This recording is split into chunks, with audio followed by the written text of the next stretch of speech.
जोङो गरेस्वर ब्लक कमिटिनि गासै 91टा बुथनि जोंनि सोद्रोमाफोरखौ लानानै जोङो बेवहाय मोनसे बुथ सन्मिलननि हाबाफारि लादों आरो बे हाबाफारिया जोंनि मिरुनि बिथोन बादियै जोङो मोनफ्रोमबो ब्लकआव बे बुथ सन्मिलननि हाबाफारिखौ लादों। दिनैसिमाव जोंना 25टा ब्लक कमिटियाव जोङो बे बुथ सन्मिलनखौ लाबाय आरो जेराव जेराव जोङो बुथ सन्मिलन लादों बेवहाय जोङो नुदों जे माने जोंनि मोनफ्रोमबो बुथ सन्मिलनफ्रा साक्सेसफुल जादों।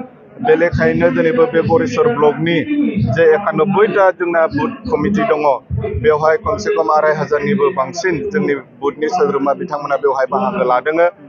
दा बे बुथ सन्मिलननि गेजेरजों जोङो जे नुदों जे फैबाय थानाय बिसायख'थियाव जोंनि देरहानाया माने रोखानिफ्राय रोखासिन जादों।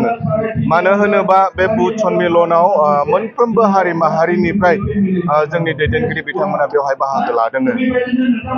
आगोलाव जोङो नुयोमोन बांसिन जोंनि बर'फोरखौल' बेबायदि जोंनि दोलोनि प्रग्रामफ्राव बाहागो लानायखौ जोङो नुयोमोन। खिन्थु नैबे थांनाय बोसोरनै बोसोरथाम बा देग्लायनि जे बुथ सन्मिलन बेयाव जोङो नुदों जे मोनफ्रोमबो हारि माहारिनिफ्राय जोंनि बे प्रग्रामफोराव पार्टिसिपेट खालामदों। दा बेयो जोंनि थाखाय जोबोद गोजोनथावना आरो पजिटिभ साइन। बेनो फोरमायो जे माने BTC आव जिहेतु सान्थिया फैबाय, प्रमद बर' सार दैदेननाय सरकारा जिहेतु मोनफ्रोमबो हारि माहारिनि थाखाय खामानि मावदों बेखौ नोजोर बोनानै दिनै मोनफ्रोमबो हारि माहारिनि मानसिफ्रा UPPL दोलोखौ एक्सेप्ट खालामनो हमबाय। जोङो दिनैसिमाव जिखिनि 25टा बुथ सन्मिलन खालामबाय बे बुथ सन्मिलनाव मोनफ्रोमबो माने सन्मिलनाव जोङो नुदों माने 2500 3000 जायगा जायगा 4000सिम जोंनि बुथ कर्मीफ्रा माने बेवहाय पार्टिसिपेट खालामदों। दा बेजों एखेबारे जोङो रोखा बुंनो हायो जे फैबाय थानाय जे बिसायख'थि 2025आव UPPL दोलोआ गाव हारसिङैनो जोङो 30टानिबो बारा समस्तियाव जोङो देरहासार जानानै जोङो सरकार दानो हागोन। BJP दोलोआबो बिथांमोनाबो गावसिनि मावनांगौ खामानिखौ मावबाय थादों। बियो बिथांमोननि दोलोनि स्ट्रेटेजि जे बिथांमोना मा प्रग्राम लादों लाया जोङो बारा गुरुत्व जोङो होआखै। जोङो UPPL दोलोनि साफा गोख्रों मावथि हिसाबै जोंना कनसार्नआ जाहैबाय जे जोंनि दोलोखौ मजबुत खालामनांगौ आरो जोङो गाव हारसिङैनो बोरै जोङो फैबाय थानाय बिसायख'थियाव बाहागो लानानै जोङो सरकार दानो हागोन जोङो बेखौ लानानैसो जोङो सिन्था खालामदों।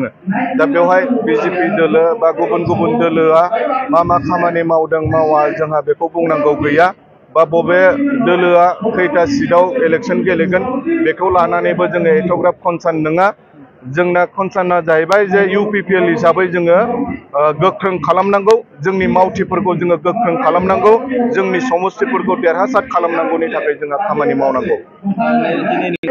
दिनै जेरैबायदि गरेस्वर ब्लकनि बुथ सन्मिलन बेयाव जेरैबायदि जोङो पार्टिसिपेन्टफोरखौ नुदों जोंनि बुथनि कर्मीफोरखौ थांनाय बारनिफ्राय जोङो गोख्रोंसिम जोङो जाबाय जोङो बेखौ बुंनांगोन।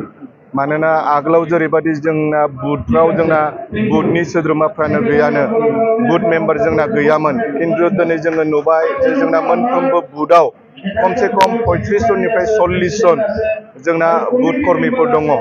दा बेखौ नायोबा जोङो बुंनो हायो जे माने गरेस्वर ब्लक हिसाबैबो जोङो थांनाय बारनिफ्राय साबसिन जाबाय। आरो बेवहाय BJP दोलोनि मानगोनां आफादगिरि बिथाङा आफादगिरि हिसाबै गावसोरनि बुंनांगौखौ बुंगोन।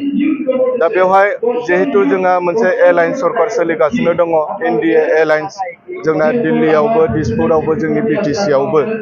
दा बिनि सोमोन्दै बेखौ समासो थि खालामगोन जे बबे समस्तियाव सोर गेलेया बेखौ समासो थि खालामगोन आरो जोंनि गोजौ थाखोनि दैदेनगिरि बिथांमोना बिनि सायाव खेंफोरथि होगोन। दा जोङो बेखौल' बुंगोन जे दोलो हिसाबै जोङो जोंनि मावनांगौखौ जोङो मावलांबाय थागोन।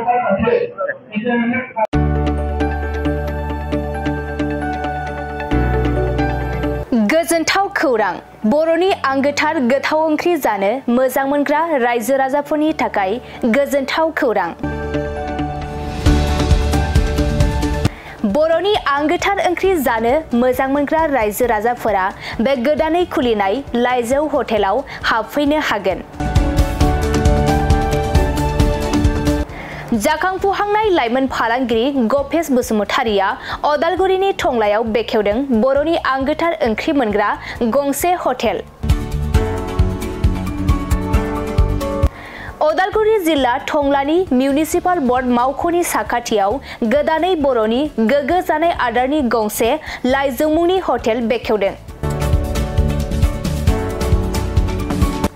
अदालगुरि जिल्लानि सिङाव थानाय फालांगिरि नोगोर टंलायाव गोदानै खुलिनाय बे लाइजौ हटेलाव बर'नि दोरोङारि जाग्रा आदारजों लोगोसे गोबां जाग्रा आदारफोरबो मोननो हागोन। गोदानै बेखेवजानाय बे लाइजौ हटेलाव अमा बेदर, बोरमा, लकेल ना, साम', नारजि, अनला खारै, थास', मैथा आरो नाफाम आरो गोबां आइटेमफोरखौ मोननो हागोन। बेनिखायनो नोंथाङाबो अदालगुरि जिल्ला टंला लामाजों थांलाय फैलाय खालामोब्ला बे गोदानै खुलिजानाय लाइजौ हटेलाव हाबनानै बर'नि दोरोङारि गोथाव जाग्रा आदारफोरखौ जालांनो हागोन। आरो नोंथाङा नैबे 9101758967 जानबुं नम्बरनि गेजेरजों खौरां लाहरनानै आबुङै मिथिना लानो हागोन।